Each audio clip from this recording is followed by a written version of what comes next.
Quando eu tratei de O Sonâmbulo Amador aqui, apresentei um personagem sem nome, no mundo dos sonhos, escrevendo um texto. E tanto ele quanto o personagem desse livro que nós estamos relendo hoje tem muitos paralelos com o Rayuela. Você consegue me dizer o nome de outras obras parecidas com estas três? Reler esta obra me fez recordar alguns pontos muito importantes do boom latino-americano, do modernismo espanhol e de aspectos que se destacam na literatura uruguaia propriamente, pela metaliteratura, pelo mundo dos sonhos, pelas inovações e pelas teias de aranha.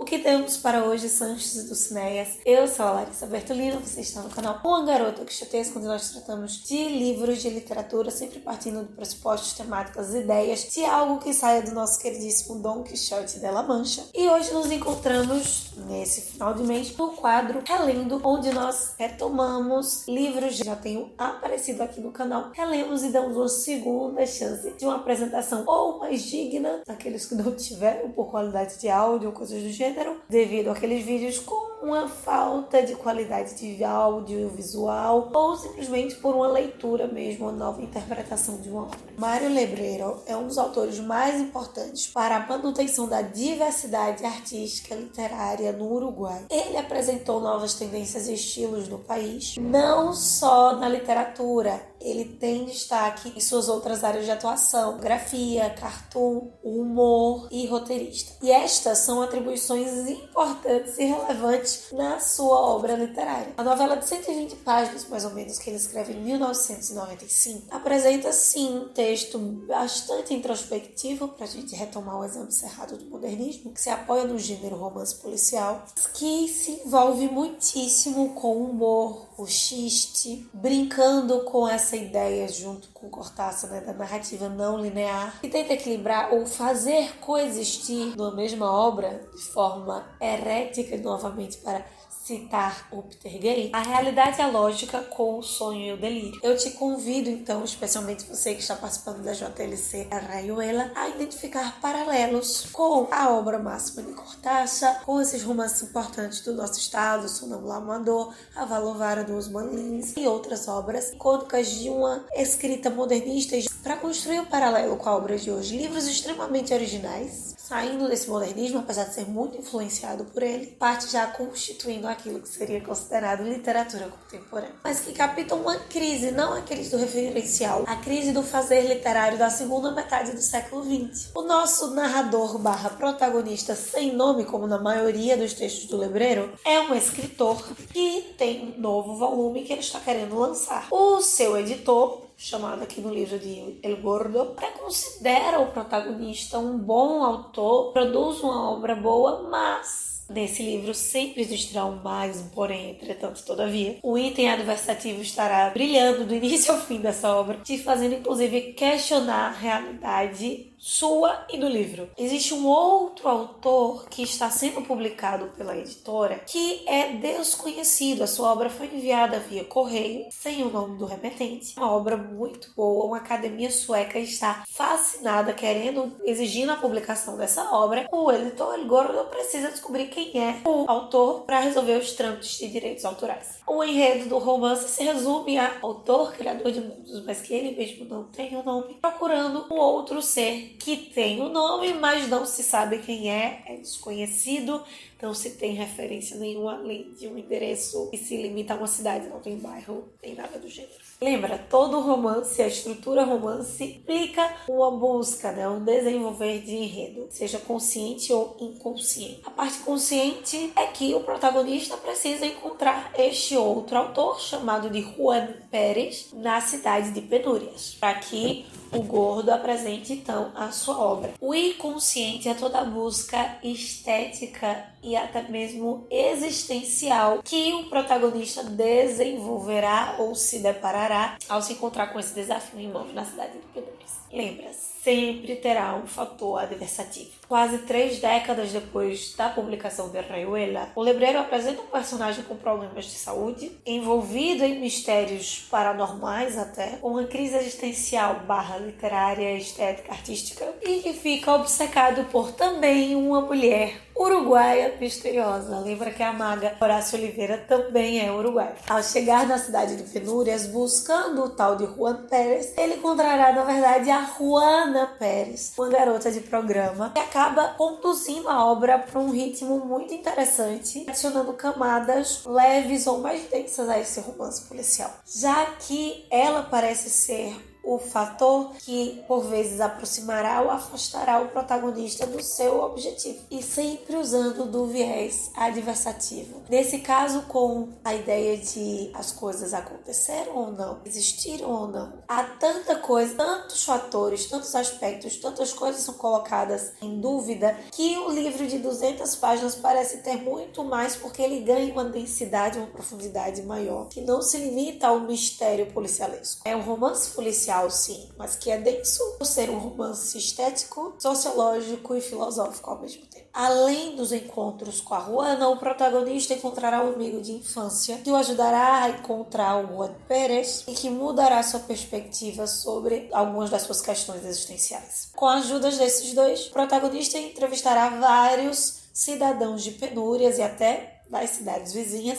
atrás do Juan Pérez. E nesse processo de retorno de mis manos acaba causando um estranhamento numa estética que para nós aparentemente é realista, mas que nos provoca essa distância, esse insólito, esse estranho do mundo relatado, da América Latina, de nós mesmos, dos objetos, da relação com o outro e tudo que nos constitui enquanto ser. O povoado de Penúrias, por exemplo, fica próximo a outros dois chamados de Misérias e Desgracias. E a primeira vez que eu li essa obra, eu interpretei o nome dessa cidade muito com a visão, a perspectiva sociopolítica da América Latina. Mas nessa segunda leitura de agora, um desses lugares me parece muito mais o lugar metafísico onde se encontra esse ser em angústia, em busca do próprio eu. Colocando já como obra após o período modernista, influenciado muito pela ideia do arte pela arte, de que a arte por si só não se basta, de que a vida também por si só não se basta,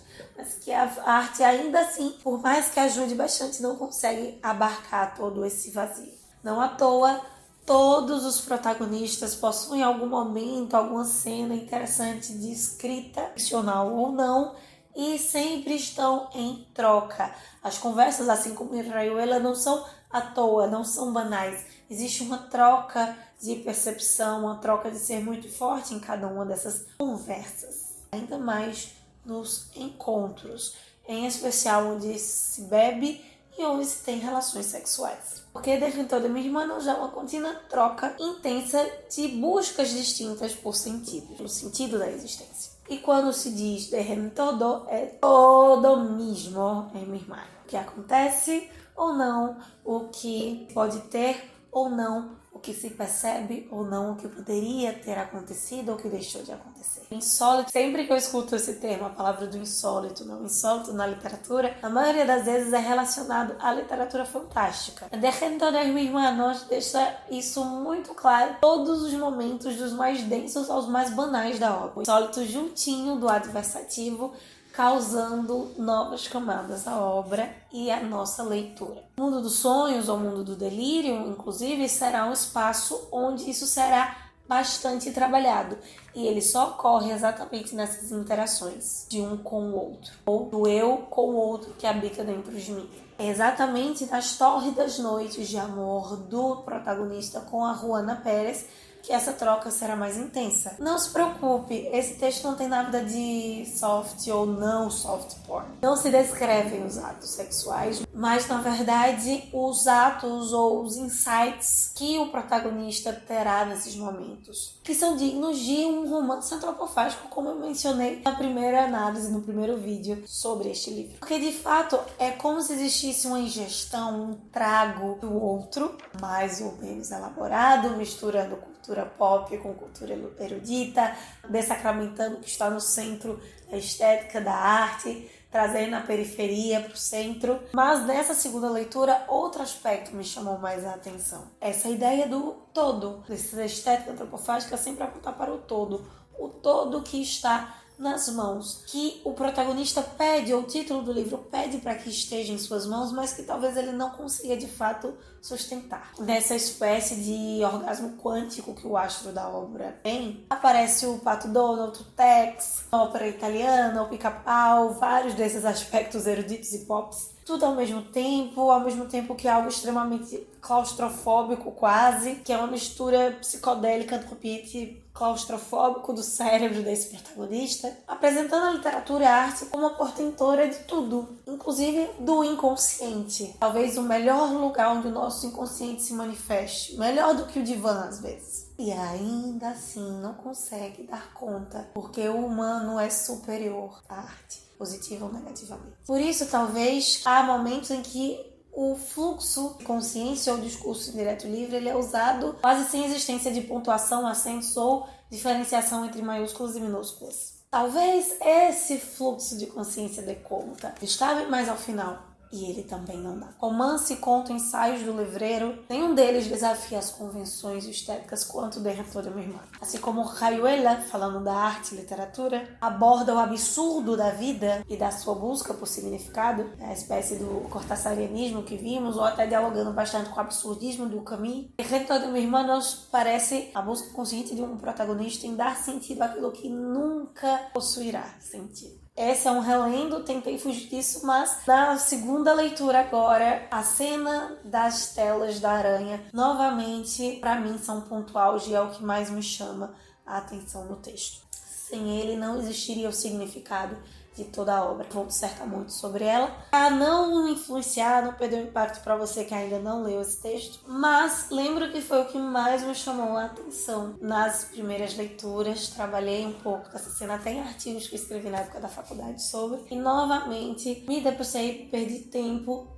lendo, relendo, refletindo, repensando essa parte mais ou menos final da obra. Ela é lúdico e diferente, ela aguça a inteligência do protagonista, ela é metafísica, ela aborda questões universais, amarra talvez até a estética antropofágica que eu mencionei anteriormente, trata-se de ícones latino-americanos, mas ela vai fundo desse aspecto do inconsciente. E interessante que nessa cena fica muito claro uma imagem que o Osman Lin, citado aqui, e o Julio Cortázar também vão se utilizar, que são as mandalas. Nesse caso, as teias das aranhas vistas como mandalas, ou como um esquema semelhante. A mandala como um símbolo máximo de uma busca existencial. Uma mandala da própria natureza, produzida por bichinhos, sendo tratadas como um símbolo de uma busca existencial que é perpassado pela literatura. Nesse relendo, não tem como, tentem fugir disso, mas eu acabarei destacando uma parte que destaquei no primeiro vídeo, porque para mim é o ponto auge. Se tratando da densidade da reflexão filosófica, psicanalítica que ele faz, não tem como ser um spoiler. Cada experiência será única, cada leitura em momentos diferentes que você lê vai ser única. Uma das cenas finais amarra, digamos assim, parte do sentido, do objetivo da obra. É um momento lúdico, inteligente, metafísico, trata de aspectos universais. E se nós formos até pela leitura antropofágica das cenas anteriores, as amarram muito bem no final da obra. Que impulsionará o protagonista para um momento onde o monólogo interior e o fluxo de consciência serão usados à exaustão. Inclusive, uma das partes mais difíceis de se ler. Eu sugiro a você que se leia em voz alta, colocando entonação, porque fica melhor da gente captar, fazer simplesmente a leitura silenciosa. É algo para ser declamado quase, ainda aqui para si mesmo. Ele coloca vírgulas, por exemplo, que vão separar o sujeito do verbo, o predicado do verbo, do sujeito, o substantivo do adjetivo, ou não usar vírgulas, apagar completamente as maiúsculas, sinalizar o ponto final com o termo escrito por extenso, ponto final, 2 pontos, ponto e vírgula, como se fosse um devaneio do protagonista, personagem, narrador, junto com o autor em escrita devaneando simultaneamente. A mandala como esse espaço místico de conexões, representando todas as conexões que ele produziu em algum momento com outra pessoa ou com outra coisa durante todo o enredo. A mandala sendo vista ali na teiazinha da aranha, que quase não foi percebida porque é algo fácil, simples de ser destruído. ainda que muito forte, muito resistente para aquele pequeno animal, representando quase que toda a vida, cheia de conexões, algo que nós vivenciamos, que parte de nós, que é significado por algo que nós produzimos e se sustenta a partir de conexões com as produções de outras pessoas. Seja o representante simbólico da nossa vida ou da nossa experiência existencial, da nossa experiência literária, a aranha, a teia, ou até como ele diz, a mosquinha que cai na tela e será comida pelo predador aracnídeo. Há duas interpretações possíveis dessa existência. Uma pessimista, que é a que parece encerrar essa cena e que provavelmente encerrará o livro, mas a outra perspectiva, que é a que se encontra nas últimas páginas, na última cena de Dernatora, meus manos, e é surpreendente. Não encarar a vida como pessimista, não encarar a vida como otimista pura e simplesmente, mas encará-la como ela é. E ela é tal qual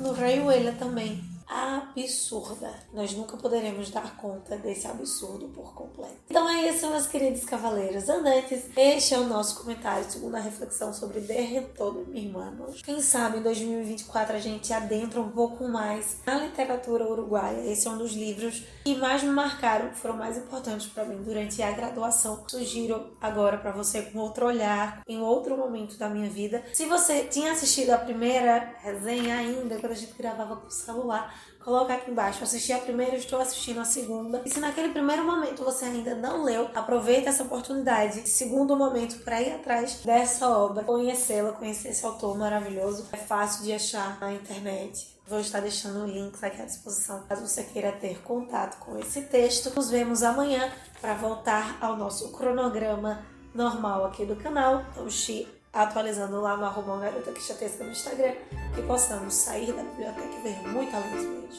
Bye!